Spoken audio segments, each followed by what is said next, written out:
Aminin na natin, iba na talaga ang pag-iipon ngayon kumpara noon. Dati, alkansya lang at passbook sapat na. Pero ngayong papasok na ang 2026, parang lugi ka na kapag pera mo ay nakatenga lang sa traditional bank na walang tubo. Sa panahon ng mataas na bilihin at mabilis na galaw ng pera, mahalaga na pinapalaki ng bangko ang pera mo, hindi lang iniingatan. At dito, papasok ang digital banks. Walang pila, walang maintaining balance, at may interest na minsan mas mataas pa kaysa traditional banks. Pero teka muna, hindi lahat ng digital bank ay pare-pareho. May iba na mataas ang interest rate pero pangit ang app. May iba naman na maganda ang features pero mahirap kausap ang customer support. Kaya kung mali ang mapili mo, sayang ang opportunity.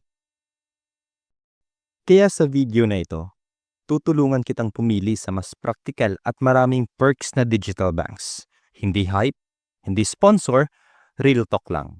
Kung alin ang best digital banks sa taong 2026. At naniniwala ako sa pangtatlo ang pinaka-importante sa lahat at practical. Kaya manood sa buong video. Number 1. GoTime Bank. Ang GoTime Bank ay isang sikat na digital bank sa Pilipinas.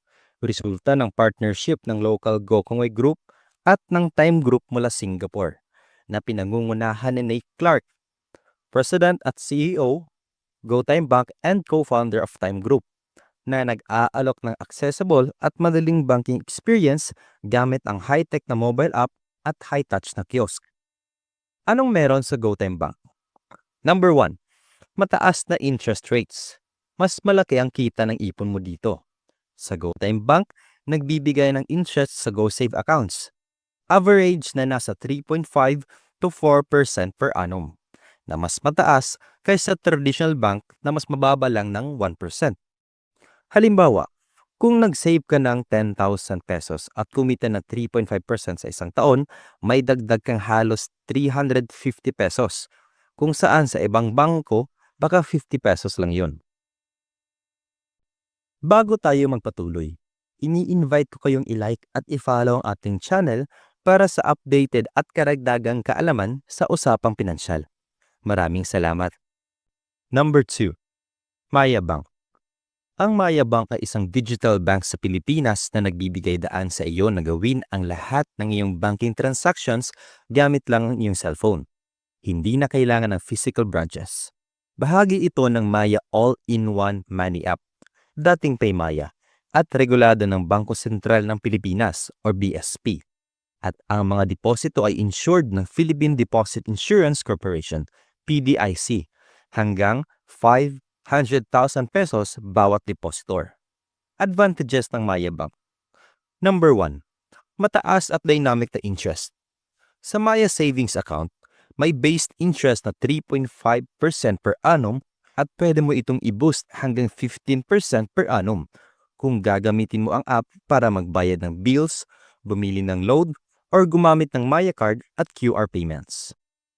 Take note, may mga mechanics at requirements para ma-unlock ang pinakamataas na interest at meron din itong interest cap sa unang portion ng balance.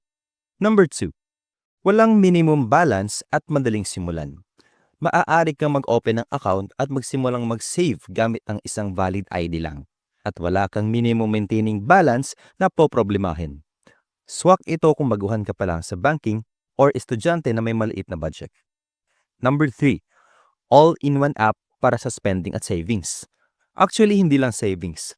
Pwede ka rin magbayad ng bills, bumili ng load, or gumamit ng debit card para sa shopping. Number 3. Maribank.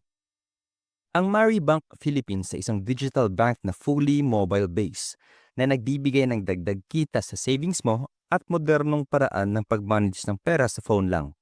Ito ang resulta ng rebrand ng C-Bank Philippines na ngayon ay bahagi ng C Limited Group, ang parent ng Shopee, at iba pang sikat na tech platforms ng Southeast Asia.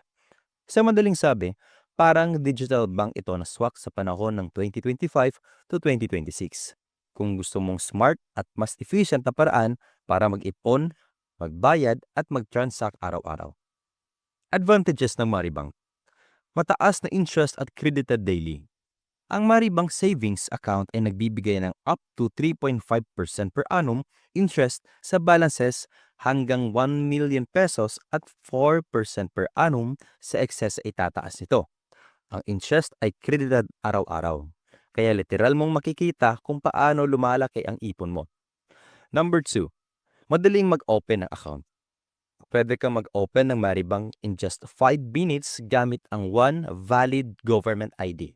Walang minimum maintaining balance, walang hidden fees, at walang lock-in period. Swak ito sa estudyante na bagong user ng banking. And number 3, Maribank Debit Card plus Cashback Rewards.